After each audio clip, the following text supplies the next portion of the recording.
They say if you meditate for too long, you might end up turning orange.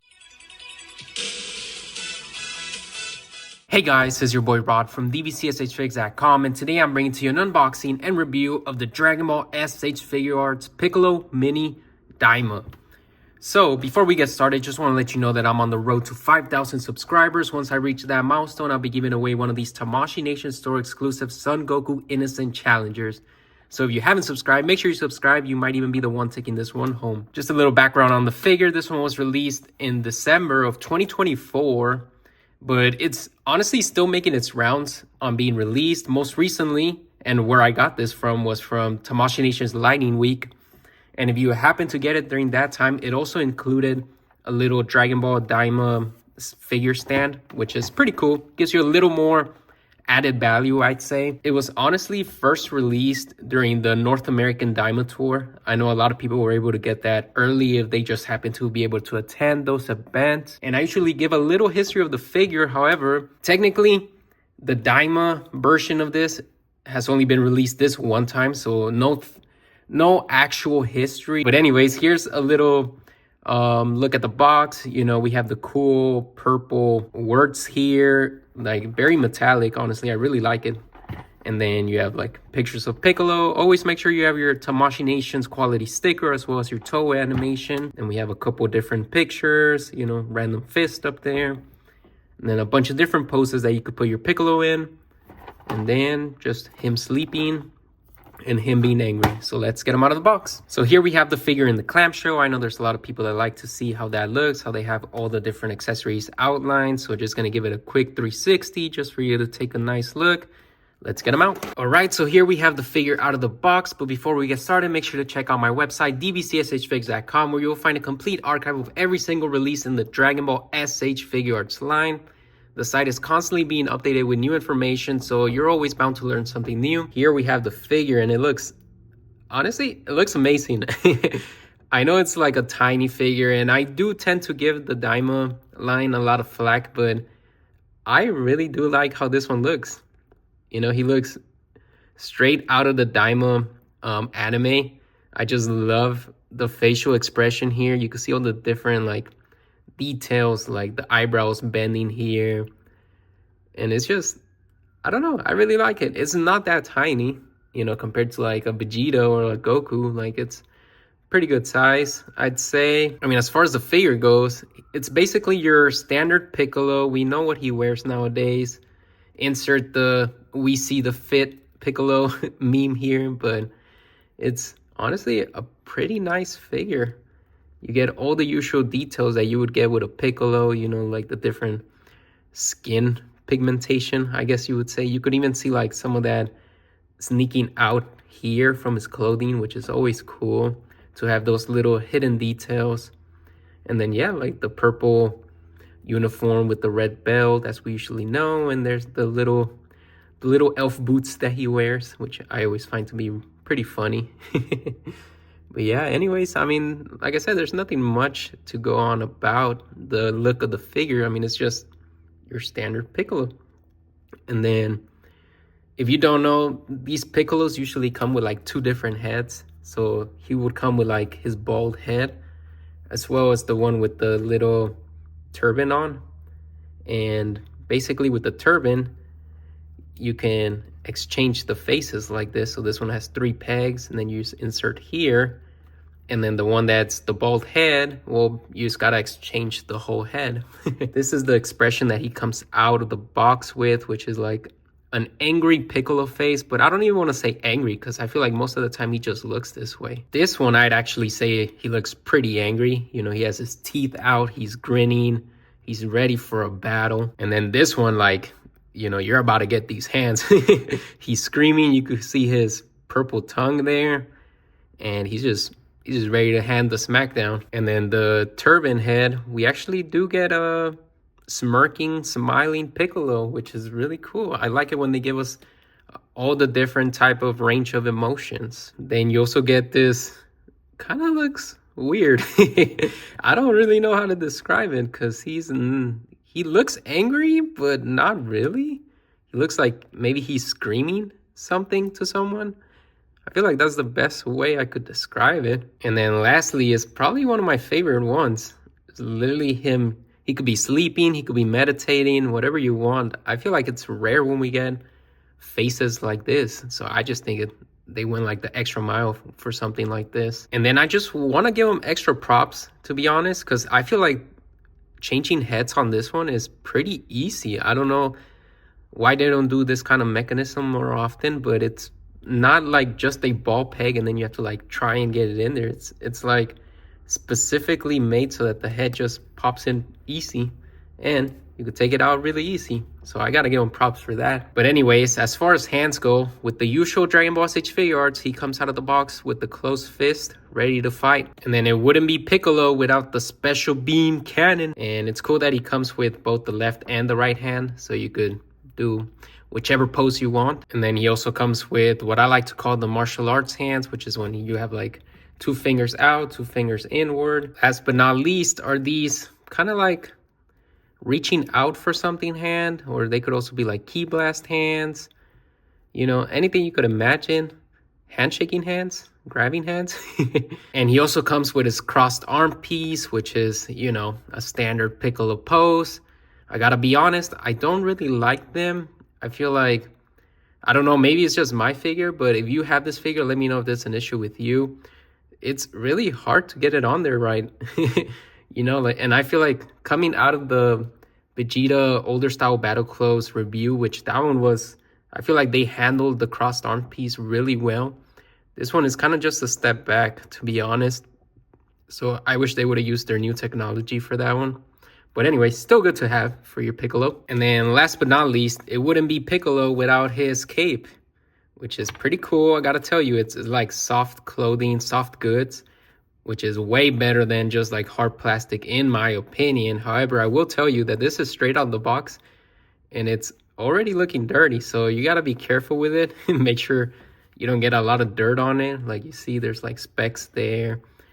But yeah, I mean, always good to have. And then on the seams here, it seems like there's like a bendy wire, so you could actually do with the cape whatever you want to do. So if you wanted to lean that way, it's pretty cool. You know, you could have a bunch of different poses. You could have it lean up like this, like if he's flying or coming down. So I think this is just the best way they could ever do a cape, in my opinion. If I remember correctly, the Proud Namekian comes with like a hard one. So if they ever do make a new adult Piccolo, I hope that they incorporate this kind of cape with him. But yeah, basically, if you don't know, you just take off the head, you slide it in through here, hold it down, and then you input your head again, and there you go. But yeah, now we're gonna move over to the review part of the video, and as always, we're gonna start with articulation. And let's start at the bottom here with the foot. The foot is able to rotate 360. The foot bends up, bends down. You have a nice little ankle rocker here from left to right, and the toe bends up and goes back to straight. The knee is actually able to bend quite a bit. You know, the only thing that conflicts it is his pants here, which obviously are kind of thick and baggy, so they get in the way there early on. However, the leg is able to extend not so much, only that much to the side, and then up this much, and then back a whole lot. And he's able to move inward and outward, which is always cool. And then at the waist, he's able to rotate 360 without popping out, which is always welcomed. And then he doesn't really have an ab crunch, I gotta say. Because, I mean, I feel like he's too small to have an ab crunch, plus his belt gets in the way. So yeah, hardly any ab crunch there, but he is able to bend down this much. He could touch his toes, maybe, no. Okay, and then the shoulders, able to rotate 360. They go out this much. The butterfly joint there makes it be able to go this far out. Like he's literally in line with his eye that's further out. So that's crazy. Also, be careful. His hands do tend to pop out once you know, put in the crossed arms piece, which is, you know, something I've always had an issue with, especially with like Vegeta figures. once you put them in that crossed arm piece, then I don't know, I just feel like the arm peg gets too loose and then it just falls out. But you know, we got to deal with it. And then since the arm could be removed, of course, we have a nice 360 at the bicep, and then the elbow is able to basically get a 90-degree angle there, and then the wrist rotates 360, and you're able to move the hand inward and outward, which is always good. The head, I mean, nothing much to say. Rotate 360. He could touch his chin to his chest there. He could look all the way up. You know, he could move to the side quite a bit. And he could move to the other side quite a bit.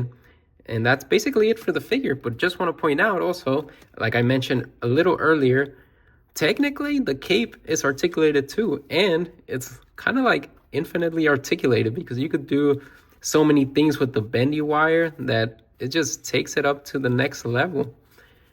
Honestly, all in all, I really like the figure. The only thing that sucks is that he doesn't have an ab crunch. If he would have had an ab crunch, this would have probably been a 5 from me, just because the cape is something extra that we don't normally see that has crazy amount of articulation.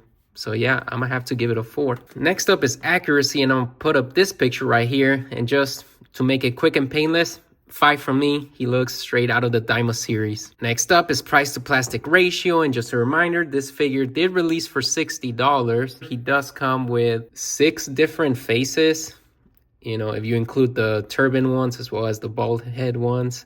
And I mean, I think I have to point it out that they're not just faceplates.